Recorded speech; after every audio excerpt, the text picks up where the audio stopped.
That woman had once been framed by her stepmother's family in her previous life. But after being reborn, she became the center of everyone's affection. Her husband, deeply devoted and utterly obsessed with spoiling her, treated her like a treasure.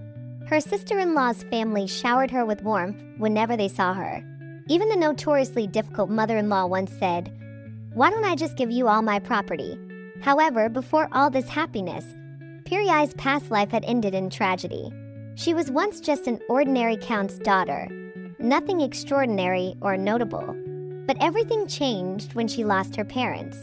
The once gentle stepmother turned cruel, revealing a vicious side that had always been hidden beneath her kind mask. To make it worse, the fiancé who once swore love to her ended up entangled with her stepsister. Piriai would never forget that horrific day. Lying motionless in bed, like a fish laid out on a cutting board, she stared in horror as her fiancé, Sif, held her hand tightly and whispered with venom, "You should die. I'm drowning in debt. Only if you die can I inherit the property. You love me, right? Then die for me." She couldn't move. The curse had already taken hold. "It's expensive," he added, "but the most efficient way to eliminate someone without leaving a trace." From the side, her stepmother laughed mockingly. "Don't look at me like that. If you want to blame someone, blame your father. If he hadn't left that while making you the heir, this wouldn't have happened. What a pity, we could have been close, like a real mother and daughter." Then her stepsister Rina chimed in, asking innocently, "Are we going to be rich now?" Sif turned to her, his voice dripping with affection. "Of course, my little princess. You've suffered long enough. But today it all ends."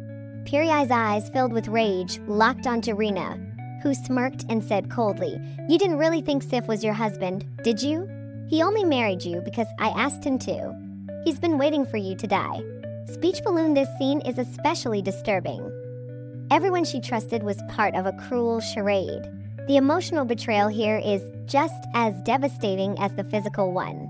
It all had been a performance, a well-rehearsed act by the three of them. The loving husband, the kind stepmother, the sweet sister, all lies. At that moment, her stepmother pulled out a pillow. "After you die, we'll enjoy your inheritance. Rest in peace." And with that, she pressed the pillow over Piriai's nose and mouth. Tears flowed from Piriai's eyes. "I will never forgive them," she vowed silently. Yet to her shock, Piriai woke up alive and well. She looked around, overwhelmed with disbelief. This is too absurd, she thought. Not only was she deceived by her wicked stepmother's family, but also killed by their own hands. Even her fiancé was her sister's longtime lover. But who could have imagined that she, with her protagonist's halo, would be reborn? At first, Piriai couldn't distinguish what was reality. What did they mean her father had just passed away? He had been dead for over a year. Even when Piriai asked the servants, she got the same answer. And her stepmother and Rina still smiled at her as if nothing had happened. Everything was developing according to the plot in her dream. Piriai didn't know what was going on. The feeling of death had been so real, she could still remember it now. Was that really just a dream, or had she gone mad? But not long after, at the same time, she experienced the same thing. Sif ran towards Piriai with flowers and a ring. He handed the ring to Piriai with a radiant smile. Piriai was extremely excited. Something incredible had happened to her. She bent down and wept with joy, not because Sif had proposed, but because she had been reborn. Although it was hard to believe, she had really returned to the past, to the time before she was betrayed. Although she didn't know why she had been resurrected, she couldn't miss this opportunity. She had to defend her life and the inheritance her father left behind. From that day on, Piriai realized one thing. She could do nothing in the Count's house. She wanted to take away everything they desired and make them regret their actions. But these were just her wishes. All she could do was reject Sif's proposal. Rejecting the proposal wasn't enough. She also needed to cut all ties with him. Her father had said in his will that all the Count's feudal lands belonged to her. But how could she manage them? Most importantly, she couldn't guarantee that she wouldn't be harmed by her stepmother in the future. Piriai suddenly remembered what Sif had said. What curse had she been under? Since her stepmother coveted the property, why would she let Sif marry her? Although she didn't know the answers. But one thing was certain, she needed time. Before she could protect herself, she needed to think of a way that could maximize her safety. Right now, she needed this man's help, Duke Tur. She needed to marry him. Under the guidance of the previous Duke of Lapalayan, the monarch had built a powerful empire. The previous Duke Duke of Lapalayan became the first person to be granted the title of Grand Duke, and whenever the empire went to war, the Lapalayan family would charge at the front as the royal family's confidants. And the current Duke of Lapalayan is the rumored Grand Duke Tur. When the war between the empire and the Schwartz kingdom made the people suffer greatly, Grand Duke Tur led his knights to travel far and join the battle, and instantly defeated the Schwartz kingdom. Just when the entire empire was praising this hero, Tur appeared in the imperial capital covered in blood, but he left for his territory without even attending the victory celebration. After people saw his appearance, they became filled with awe and called him the bloodthirsty war maniac. Now this war maniac had come to the capital again, and this was also a good opportunity that Pirai couldn't miss. She slowly said, "The reason I came to find you is because I have a proposal. Please marry me just for 1 year." She knew this was abrupt, but she had to marry this man. Although Grand Duke Tur had previously married a lady, they divorced within 2 months. The woman who received huge compensation said Tur was the worst man, and then disappeared. He didn't care about property, so he definitely wouldn't covet Pirai's assets. He also hadn't consummated with his wife, which showed he had no interest in women. This was exactly what Pirai needed. After hearing this, Tur asked in return, "Why do you want to marry me?" Pirai slowly said, "My family wants to harm me and take away my property." Tur fell silent. "Did you come here just to tell me this? You've already inherited the property. Why worry needlessly? Go back." With that, Tur stood up to leave. However, when he passed by Pirai, she suddenly grabbed him. Tur's face immediately darkened, and he threw Pirai aside. This woman is really persistent, but his hand was accidentally cut by a ring. Pirai apologized repeatedly, extremely nervous. Had she gone mad? Why did she grab him? Tur had lost his patience now. "I don't want to waste any more time talking with you. Leave, miss." How could Pirai give up like this? "Grand Duke, you need to take a wife now, don't you?" Pirai knew why he had returned to the capital. It was because of his engagement to the princess, that is, to marry his second wife in name only. In Pirai's previous life, Tur had been forcibly recalled to the capital because the king wanted him to marry the princess, wanting to keep the capable Grand Duke by his side. Although he was divorced because he was the empire's celebrated hero, he had to marry. However, the Grand Duke strongly resisted the royal marriage. Pirai still remembered that Grand Duke who couldn't control his expressions, and the seventh princess who cried saying she hated old men. If the Grand Duke wanted to avoid this, he needed to find a woman to marry. Pirai gathered her courage and continued, "I heard the king wants you to marry the princess. You're about to marry the seventh princess who's still in school. Don't you mind? Your Grace, you need me. Just 1 year and we'll divorce immediately after." Pirai prayed in her heart, hoping Tur would agree. After a moment of silence, Tur said, "I think you're mistaken. The king is forcing me to marry the fourth princess, not the seventh princess. And I'm not that patient, so don't make me repeat myself." Watching Tur's retreating figure, Pirai became anxious.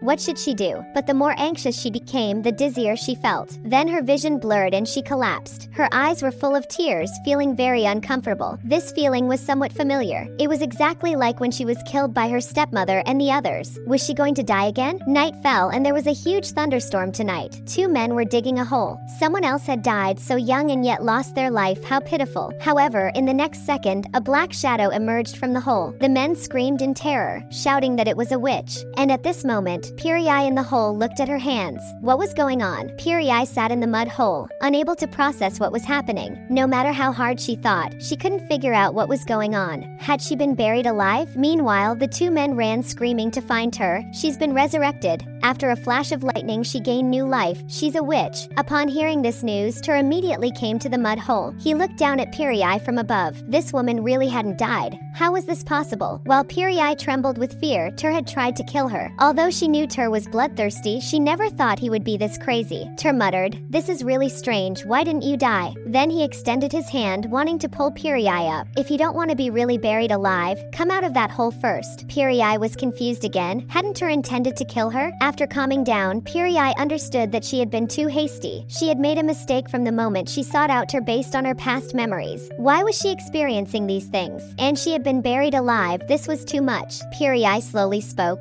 "Did you try to kill me earlier?" Tur looked at Pirai. "You seemed to bite your finger just now. Is that a habit of yours?" Pirai didn't understand. So what if she did? What was the problem? Tur took off his glove. There was a streak of red on his scarred hand. "This is from when you grabbed my hand earlier," Tur continued. "Perhaps I should seriously consider your proposal." Then he took out a knife. Pirai was speechless. What did this have to do with her being buried alive? She loudly said, "The point now is, why did you bury me alive?" However, Tur didn't respond. Instead, he cut his palm with the knife. "Sorry, this matter is too important. I need to test it once more." Before Pirai could react, Her nose and mouth were covered by Ter's bloody hand. Piri struggled, but to no avail. What was he trying to do? After some time, Piri woke up in bed. Ter was sitting by her bedside. Piri was startled. Had she been reborn again? This was too intense, being persecuted by her stepmother and reborn, seeking the Duke's protection only to be buried alive by him. Yet surprisingly, she was reborn again. But what awaited her was death once more. When she woke up, Piri found that Ter, who had suffocated her, was by her bedside. What was going on? Had she been reborn again? She had clearly felt that same pain of approaching death, but she hadn't died. From the Grand Duke's expression, she hadn't gone back in time. What was happening? Piri grabbed the blanket and trembled as she spoke. What are you trying to do? Why do you keep making me experience the pain of death? Why do I keep coming back to life after dying? Ter slowly said, the Lapalayan family is cursed. Anyone with this family's bloodline is born with a deadly poison, and at the same time we have strong immunity to poisons. So even if we drink ordinary poison, we won't die. But even a few drops of our blood can instantly kill someone. Piri couldn't believe the Lapalayan family really was cursed. There were folk tales about the Lapalayan family being cursed, but they weren't talking about the real curse. Their family was invincible in war, leading the main force to victory. With their noble status, they rarely interacted with the outside world, and those who became involved with their family often died young. Perhaps because of this, people came to see their family's unique red pupils as an ominous sign. The so-called cursed family was just what people called them out of fear. Piri had thought there must be something else behind it, but she never imagined that the royal family's confidants were really cursed. If this was true, then her ring had been stained with the Grand Duke's blood. Then she had put the finger that touched the ring in her mouth. So that meant she had really been poisoned just now, and the Grand Duke thought she couldn't be saved. So he buried her alive? Just then, Ter spoke up. Originally when you bit that finger, I thought you were dead for sure. But amazingly, you didn't die. It was the same just now. Now you know our family's secret. Piri panicked. Was he going to silence her? Ter calmly continued. Originally, I rejected your proposal because of this secret, but now I have no choice. Miss, it seems you must be my wife for the next year. Killed by her vicious stepmother's own hands. Deceived in love by her sister's longtime lover. Now reborn, she would no longer be manipulated. This time she would make them pay blood for blood. Daddy will never let you suffer. After her mother's death, this was what Piri heard most often. And the reason her father suddenly brought in her stepmother Enrina was also because of this. Her sickly father was always concerned about Piri,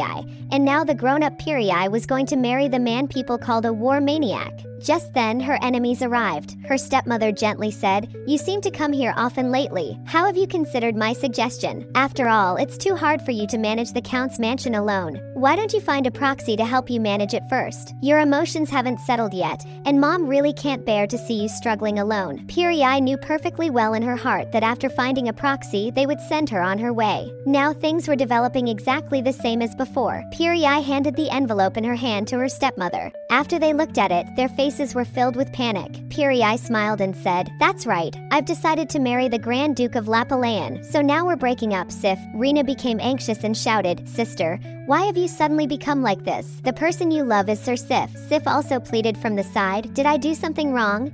Piri didn't want to hear any more of these hypocritical words. She immediately stated that she would have her uncle who lived in the east be responsible for the proxy. Therefore, Mother and Rina could no longer live in the main house. Furthermore, she wouldn't allow any outsiders to set foot in the Count's mansion. Sir Sif, that outsider means Yubj. Sif was just an ordinary knight. Now that the marriage was off, he had lost his qualification to take the Royal Knight's examination, as only nobles could take this exam. Piri left without looking back. This was just the beginning. They would lose more and more in the future. And what she needed to do now was marry Grand Duke Ter to ensure her safety. This man had a face that said keep away.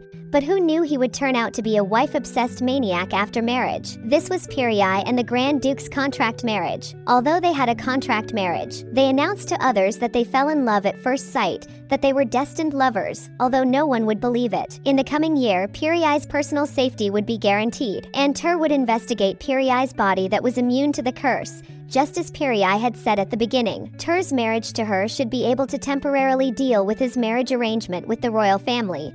But this was after all just an expedient measure. What to do later would depend on the situation. And now most importantly, their grand wedding was over. Walking out of the wedding hall, Piri's eyes were full of tears. The wedding was finally over. She was almost exhausted now. Before making Sif lose everything, she had nearly been worn out. How urgent must Ter have been? He actually said they would marry in 3 days. And their wedding was extremely extremely luxurious, which added quite a burden to both of them. Extravagant ceremonial dress could finally be taken off now. Actually, Piri understood the suspicious looks from the guests because they thought the Grand Duke married her to escape the arranged marriage with the princess, and they believed there must be some improper interests between the two. Piri secretly rejoiced. Thankfully, this was just a fake marriage, otherwise she would surely become depressed. Just as Piri was lost in thought, Ter slowly said to her, "Would you like to extend the contract marriage?" Piri responded with a bright smile, "I'll think about it," but her inner thought was, "I don't want to at all." Although Piri now knew the whole story about the family curse,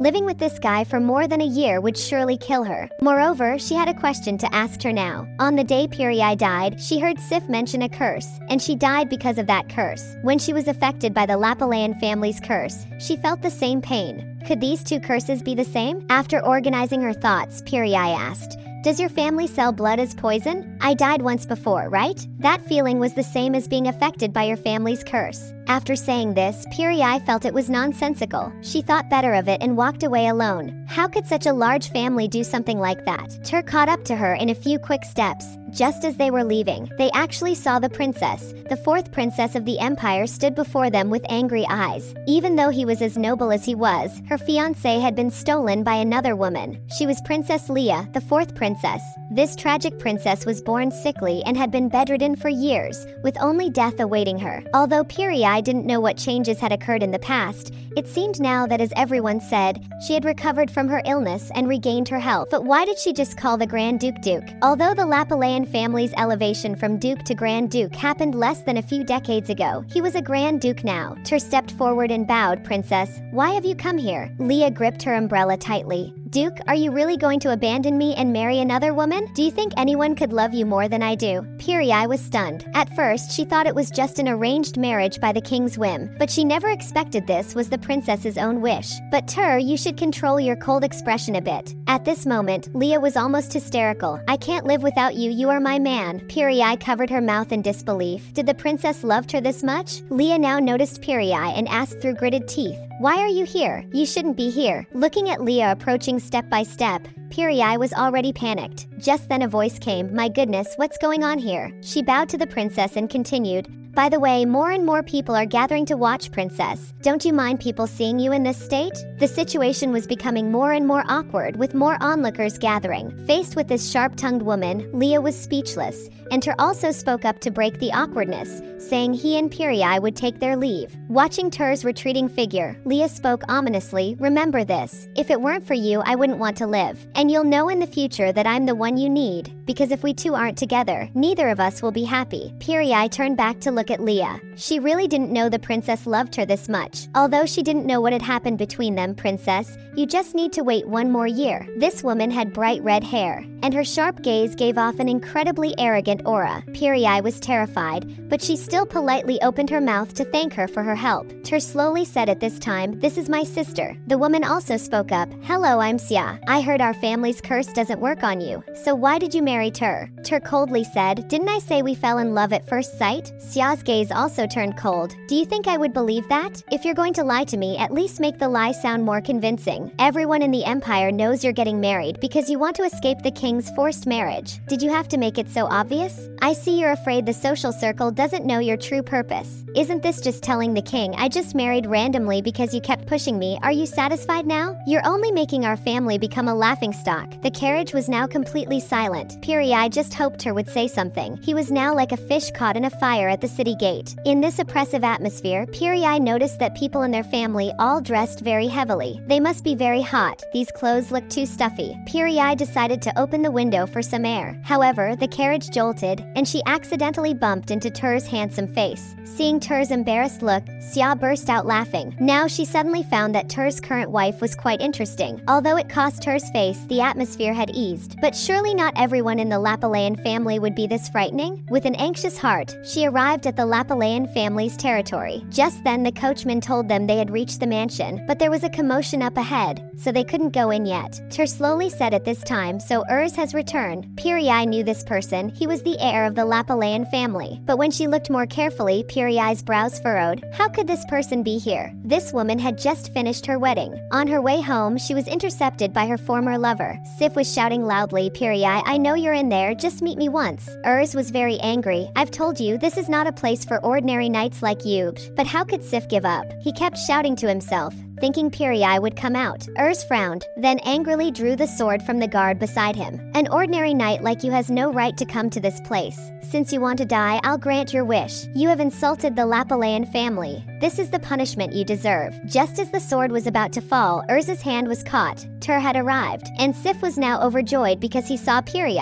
Piri slowly said, I've already told you I don't love you. Seeing that soft methods weren't working, Sif tried force. He actually shouted at Piri, why have you suddenly become like this? The current Piri was no longer the weak Piri of before. She had Ter behind her now. Sif looked at the fierce-looking Ter, and his heart was already starting to panic. He could only say submissively, before the ceremony begins, the ordinary Knights Corps will hold a parade. Please come watch. Piri was speechless. What was he talking about? Ter's face darkened. I can't even listen to this anymore. Do you not want your ordinary knight title either? Then he ordered people to drag him away. Sif hurriedly shouted, I'll wait for you under the tree where we used to meet every day. You must come that day. After Sif was dragged away, Ter asked, Is he the one you said wanted to kill you? I'll remember him. In the dining room, Piri was already starving. Ter and Urs had things to discuss, so they disappeared after leaving Piri with the servants. Piri never thought Sif would follow her to the mansion. How could such a thing happen today? How would she face the family members after this? And because of the commotion earlier, the servants' expressions weren't very good either. And she had previously heard that the family heir Urs had been recuperating in a remote mountain village. Had he returned now? Their family had too many secrets, and Piri couldn't tell which were true and which were false. Just then, Ter came to Piri's side. Piri asked him how old Urs was and whose child he was. Ter slowly said, He's my brother's son. My brother passed away and my sister-in-law abandoned Urs and left alone. I adopted him back. Don't worry, I'll send him back to the countryside. At this moment, Piri was already panicked. She knew so many secrets. Would she die? She anxiously left her seat, then walked towards the bedroom. However, on the way she saw a strange maid. Piri slowly spoke. What are you doing there? The maid saw Piri and curtsied, saying she was bringing dinner to young Master Urs, but he hadn't opened the door. Piri suddenly thought of today's events. He probably got scolded by Ter. He must be heartbroken. If it weren't for Sif, he wouldn't have been scolded. Piri decided to take on this task. She indicated that she would handle this. Piri pushed the food cart and opened the room door. Urs's angry roar burst out. Who dares to open my room door without my permission? Seeing that it was Piri who came, Urs was stunned. Piri sat by the bed and introduced herself. I'm Piri.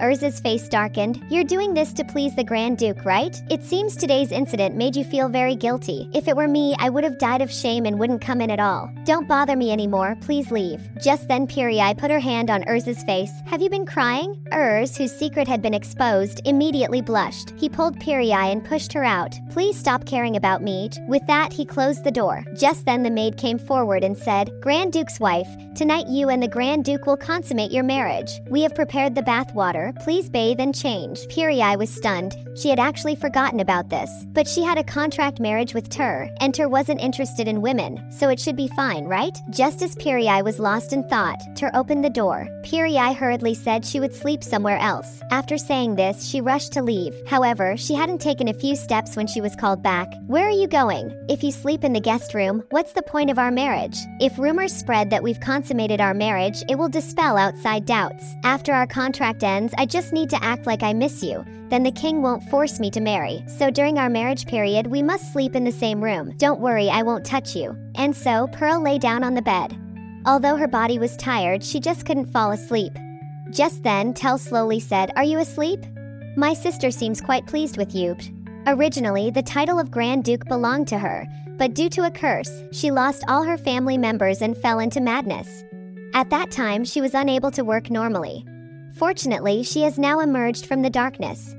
The reason she criticizes me is because she's concerned about our family. After hearing these words, Pearl fell into deep thought. The Grand Duke opening up to her made her feel somewhat uncomfortable. Although she did this for revenge, perhaps she was being too hasty. Pearl's heart began to waver. What if her choice was wrong? What should she do then? This female protagonist's fate was too tragic. Not only was she killed by her stepmother, but she was also betrayed by her lover. What did she do wrong to deserve such an end? After a nightmare, Pearl sat up abruptly, her eyes filled with terror. Her body was trembling uncontrollably while Tell kept asking about her condition. However, her mind was completely blank.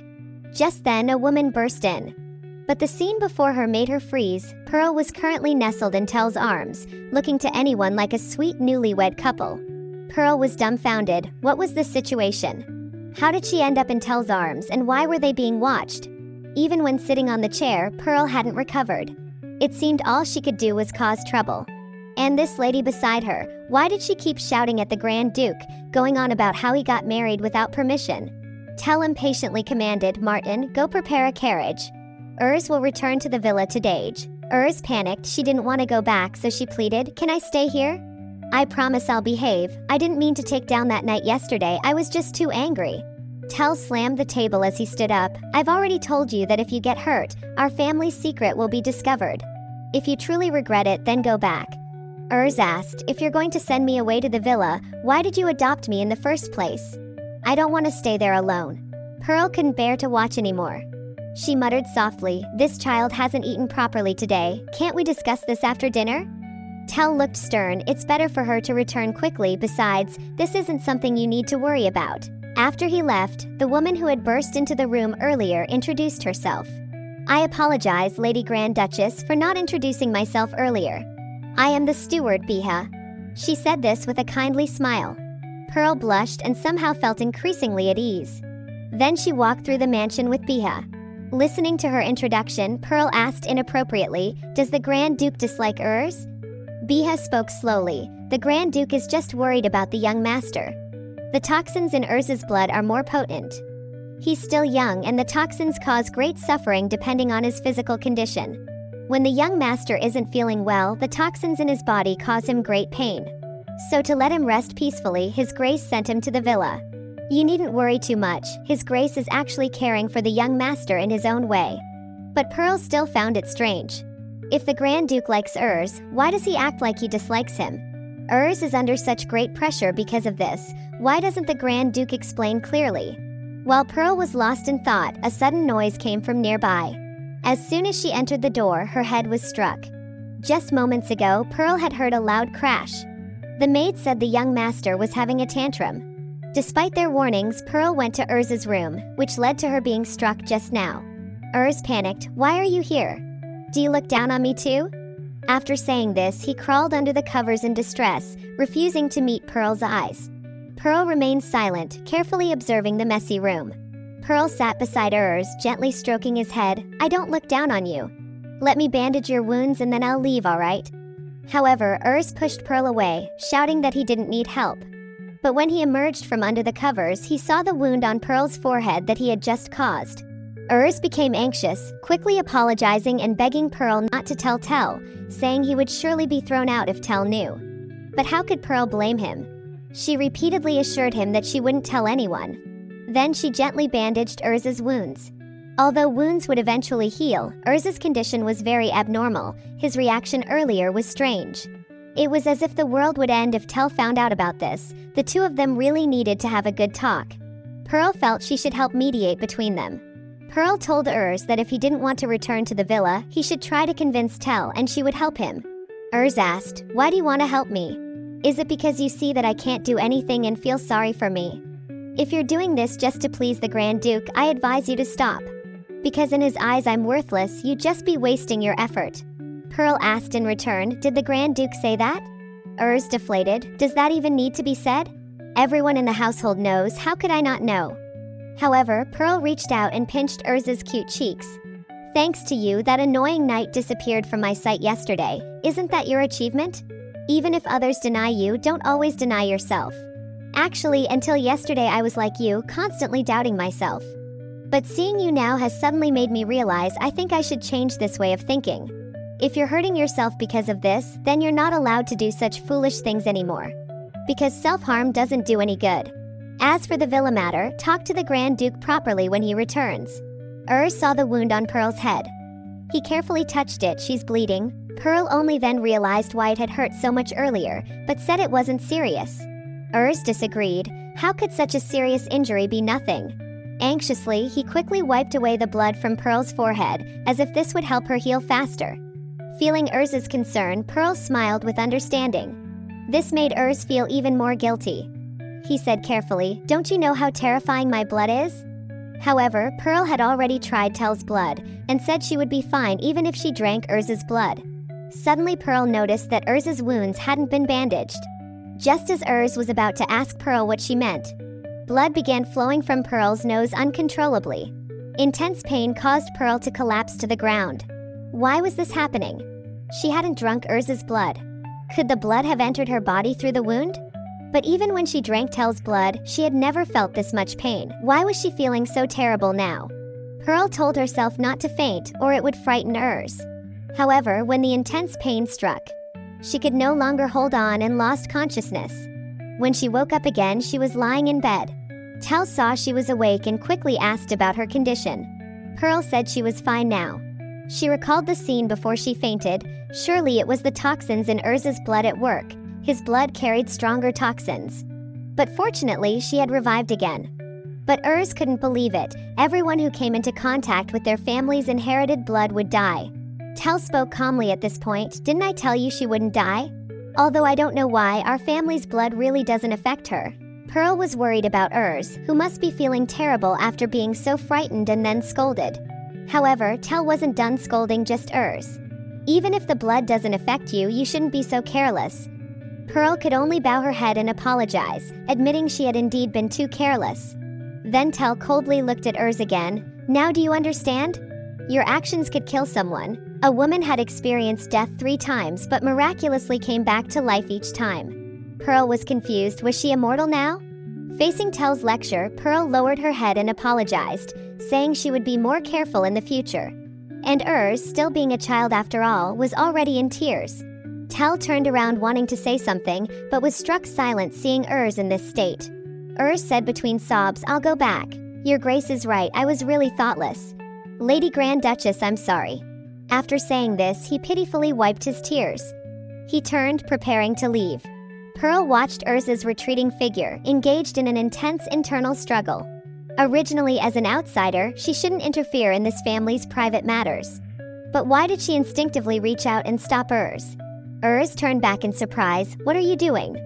Pearl firmly told him to say what he wanted to say. Then she said to Tel, "Isn't it because there's no one to guide him that children get into trouble? Urz is still young. If he makes mistakes by accident, you can't blame him.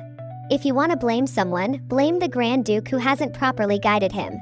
After saying this, Pearl wondered if she had gone mad. How dare she speak to Tel like this? Was she tired of living? Besides, she could leave in a year anyway. Was there any need to get involved in their family affairs? But she had heard that child say he didn't want to stay there alone. How could she just ignore it? Pearl gathered her courage and said a few final words. "Do you plan to keep Urz locked away forever, isolated from the world?" Tel coldly responded, "What are you saying? What do you mean by locked away forever?" Pearl held tightly to Urz's clothes. "If you truly want what's best for him, then please listen to what he really thinks." Tel moved close to Pearl's ear and said seriously, "No one can guarantee today's incident won't happen again, and next time you might not be able to escape death like today." However, at this moment, Urz stepped in front of Pearl. "Your Grace, I want to stay here. I promise there won't be a second time like today. If you let me stay, I'll stay quiet and not draw anyone's attention." Tel found these 2 people quite troublesome, but finally relented. "Urz, do you have anything else to get from the villa?" Urz looked at Tel in disbelief, overjoyed. And so Urz stayed here. And Pearl, who had recovered, was about to receive unexpected visitors. Since the incident with Urz, Pearl had made many efforts to better adapt to the Grand Duke's household. She needed to familiarize herself with the Grand Duke's affairs during the contract period, and building connections was also important. Although these were all part of Pearl's duties, the household staff didn't see it that way. Especially when dealing with external matters, they would always show their displeasure to Pearl. After all, it hadn't been long, and the Grand Duchess was already trying to interfere in family affairs. But fortunately, since the Urz incident, the gentle-natured Martin had grown closer to Pearl and helped her quite a bit. Pearl knew he did this because he felt sorry about the Urz incident. if she could become closer to him, she might be able to learn more about the Zahard Earl's family. Now Pearl had learned several things. First, besides their current mansion, they had other residences, and Tell mainly operated in the Grand Duke's territory. The mansion in the capital was managed by Martin's eldest son, who handled affairs with Tell mainly through correspondence. Tell was now staying in the capital because of the king's summons, and Pearl worried he might be reprimanded by the king because of their marriage. Second, the common folk in the family didn't know the secret of the curse. Only Martin and a few direct relatives knew about this. Recently, Pearl heard that Martin's youngest daughter would join Tell's Night Order. Third, Tell was really investigating Pearl's body, regularly sending doctors to draw her blood. Pearl didn't know if he could find answers from her blood, answers that even Pearl herself didn't know. Although Pearl wanted to talk with Tell, he came back very late every day, so she never had the chance. Moreover, Pearl discovered an amazing fact. The sofa in the Grand Duke's house was more comfortable than the bed in the Earl's house. She had no problem sleeping on the sofa. And during her time living here, she must learn more things. Even the nightmares in her mind gradually became blurred, and she had no problem not seeing her family. After learning from here, she would surely be able to manage the Earl's household properly. Just then, Martin came to seek an audience, saying there were visitors. Can you believe it? These two gentle-looking mother and daughter before her were the ones who killed their stepdaughter in her previous life. Pearl worried that turning them away would cause gossip, so she let them in. The reason they came to find Pearl must be because she had handed over the management of the Earl's house to her uncle. Because after that, the mother and daughter could neither live in the main room nor spend money freely. And after Sif was driven away that day, they must have been even more heartbroken, because Sif lost his qualification to join the Night Order and couldn't receive any inheritance. Pearl was constantly on guard. Although this was the Grand Duke's mansion, they had once plotted against her, and no one knew what they might do. Just then, her stepmother suddenly burst into tears. Pearl, it's all my fault. After you left, I deeply reflected on my actions. I admit I didn't care enough about you before. Otherwise, how could I have missed that besides your father's matter, there were other things making you sad? Although this marriage was your own decision as your mother, I should formally congratulate you. I'm sorry. Pearl was stunned. Was this just another act? Her heart trembled violently. They must be trying to make her lower her guard. She should stay away from them. However, just as Pearl stood up to leave, her stepmother accidentally knocked over the teacup due to her rheumatism and burned herself quite badly. However, she didn't blame Pearl, but instead showed false concern for her. In that instant, Pearl recalled her childhood, when her stepmother had protected her in the same way. This made Pearl increasingly doubt herself. Only she knew about her death and resurrection. And after waking up, the story followed exactly the same pattern as before, which was why Pearl concluded they had killed her. But what if it was just a coincidence? What if nothing had changed and this was all just her imagination? Pearl suspected she might be going mad. Perhaps it was just a nightmare she had every day. The idea of dying and coming back to life was too absurd. Meanwhile, the servants were discussing the mother and daughter. Despite their elegant manner, they look like they want to kill someone. Is this how all nobles are? And I heard Pearl drove them out of the Earl's mansion and wanted to keep the property for herself? Some say she seduced the Grand Duke with her beauty. The two chatted enthusiastically, completely unaware of Urs appearing behind them. Urs coldly looked at the two. What were you just saying? The mother and daughter pair had mastered the art of pretense perfectly, having guilty consciences yet still putting on a good person act. Because the mother and daughter's acting was so good, Pearl even began to doubt herself. The younger sister loudly questioned, Sister, when did you start seeing the Grand Duke? The stepmother quickly stopped her, indicating this wasn't important. Then she pretended to be well-intentioned, but now some strange rumors are circulating outside. Although these rumors are groundless, they're saying you drove us out and kept the property for yourself. We of course know these words are nonsense, but I feel you didn't follow the normal procedures for your wedding. Don't you think the Grand Duke was being too arbitrary? And now even we can barely see you. Although His Grace has a noble status, his actions clearly show disregard for you. Your wedding is already over, I shouldn't say much more, but we should at least give gifts, right? This way we can hand you over to your in-laws with peace of mind. The younger sister chimed in at this point. The side rooms are too small to live in, let us go back. We won't interfere with Uncle. Pearl knew they wanted money, but suddenly she found it hard to breathe. What should she do? Perhaps she should give them money and let them leave, then figure something out later. The younger sister noticed Pearl's unusual expression and continued to add fuel to the fire. It seems Sif still hasn't forgotten about sister. Just then arrived in time. Who did you say hasn't forgotten who? This startled the mother and daughter pair. Pearl looked toward the sound as walked in with determined steps. You're here to ask Lady Grand Duchess for money, aren't you? But those words you just said, are you challenging the Grand Duke's authority? The mother and daughter were intimidated, not daring to say a word. Quickly ran to Pearl's side. At this moment, Pearl looked extremely unwell and was breaking out in cold sweat. Asked concernedly, what did they do to you? The younger sister panicked, quickly claiming she hadn't done anything. The stepmother maintained a gentle demeanor, stating she was just here to see her daughter. Gritted his teeth, asking Pearl if they should send them away today. Pearl quickly nodded. After they left, Pearl finally breathed a sigh of relief, able to breathe normally again. Sif had come that day and helped, and today helped again. Pearl was very grateful for this. Said if possible he would like to escort Pearl back to her room. Just now, Pearl had sent away the enemies who had killed her. Accompanied her back to her room. On the way, Pearl was lost in thought. Whenever she was in the same room as the mother and daughter, she would have trouble breathing. But no matter how she thought about it, it couldn't have been just a dream. She had an instinctive rejection of them. This couldn't be simple. Just then asked, do you know the festival is opening soon? Thanks to the Grand Duke arriving in time during the last war, we achieved victory. I heard this festival is to celebrate the Grand Duke and the King's achievements. Pearl carefully recalled that the Empire held a festival every spring. This festival was to celebrate the Empire's prosperity and victory in war. This grand festival would last for a week. Pearl remembered that in her previous life, she had enjoyed the festival happily with Sif. Unlike Pearl, who had the perspective of hindsight, didn't understand why they were holding a festival now when the war had long ended. While holding festivals was good, why did they have to say it was to commemorate the war victory? Why would the king do this? He had heard that many children lost their parents in the war. Pearl interrupted words, saying she understood what he meant. But even in the Grand Duke's house, one shouldn't show dissatisfaction with the emperor. Pearl pondered that there must be more to this festival than meets the eye. The emperor surely had other intentions. This year's festival was equally significant for Pearl. Because in her previous life, she died on the last day of the festival. Meanwhile, Tell looked at the letters before him with a headache. They were all from that clingy princess, and the date to return to the Grand Duke's territory had to be pushed back.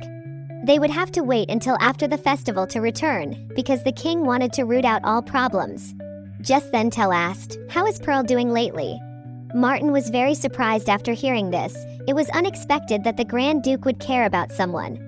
Then he seriously told Tell everything Pearl had been doing recently, adding that he hadn't expected Pearl to be such a quick learner, and mentioned that her stepmother had visited today. Tell's face darkened as he said, from now on, don't let them in even if they're family. They were supposed to be contract spouses, yet they kept thinking about and caring for each other. Tell didn't know why his mind was full of thoughts of Pearl. Just then Martin asked, will you divorce this time? I can probably guess why you two got married. If you want others to think you're real spouses, start by changing how you address each other. And don't always stay in your office. You haven't been spending time with the Grand Duchess lately, and you two rarely appear in social circles. You need to be careful of rumors. Are you still having trouble sleeping? I'll bring you different tea tomorrow. Tell stood up, saying he understood. Then he left the office. He walked alone in the dark corridor. Outside, thunder roared and rain poured down. He slowly looked out the window. His eyes filled with sorrow and coldness. The rain outside gradually turned crimson, reflecting blood red in Tell's eyes. The fine raindrops turned into swords, falling like rain, each blade precisely piercing innocent warriors. Tell didn't linger, but walked forward without looking back. He rubbed his eyes as he entered the room, only to find Pearl asleep on the sofa. After staring for a long while, Tell carried Pearl to the bed. He was about to cover her with a blanket when Pearl flinched. Then she reached out toward Tell. Tears rolled down her cheeks as she begged for someone to help her. After hesitating for a moment, Tell sat down and gently placed his hand on Pearl's stomach, saying, "Here, no one can hurt you, so sleep peacefully." After hearing this, Pearl's nightmare was miraculously dispelled, and she fell into peaceful sleep. The next morning, Pearl was startled awake. She had clearly fallen asleep on the sofa. Had she driven Tel out of his bed? Speak of the devil, Pearl turned her head and saw Tel. After letting out a scream, Pearl quickly apologized. Tel said nothing, just silently went with Pearl to the dining room. Pearl couldn't eat at all. Her mind was full of thoughts of Tel. Thankfully, she hadn't forced him onto the sofa. But what was wrong with her? Not only letting her sleep on the bed, but also saying they should change how they address each other. Pearl found it all embarrassing. Just then, the silent Tel spoke up. Since you're staying in the capital, why not enroll in the academy? What do you think? Hearing this, was stunned, then asked in disbelief, the academy? Can I really go? Tel replied flatly, if you don't want to go, then forget it. Pearl hadn't expected Tel to let go to the academy. This wasn't like something Tel would do. Had Martin perhaps persuaded him? Voiced his confusion. Why did you suddenly agree? Didn't you say before that you would absolutely never let me go to the academy? Tel's face remained expressionless. That's still how I feel, but considering you must adapt to social life in the future, that's why I agreed to let you go to the academy. Lowered his head, conflicted, worried he might accidentally hurt others. Upon learning what was worrying both Pearl and Martin, who supported him, spoke up, excitedly telling not to worry. Pearl cautioned, but when you're angry, don't throw things or draw your sword anymore. Nodded solemnly, I'll definitely be careful and behave well, and won't let others notice me. Pearl hadn't seen this happy in a long time. He clearly really wanted to go to the academy. Tel probably wanted to use this as a way to apologize. It was quite unexpected. After the meal, Pearl met the new maid Rebecca, who was Baron Nitz's daughter. Pearl had heard about the maid selection long ago, but she hadn't expected anyone to apply. They wouldn't want to work under Pearl, because she might divorce Tel any day, but it was no wonder Rebecca applied, as her family was reportedly in poor condition. Rebecca herself hadn't expected to become Pearl's maid, and she was now very happy and excited. Pearl looked at her enthusiastic manner and thought this child was quite lively. Next, Pearl needed to handle external affairs, and since Rebecca was now her personal maid, she had to go along.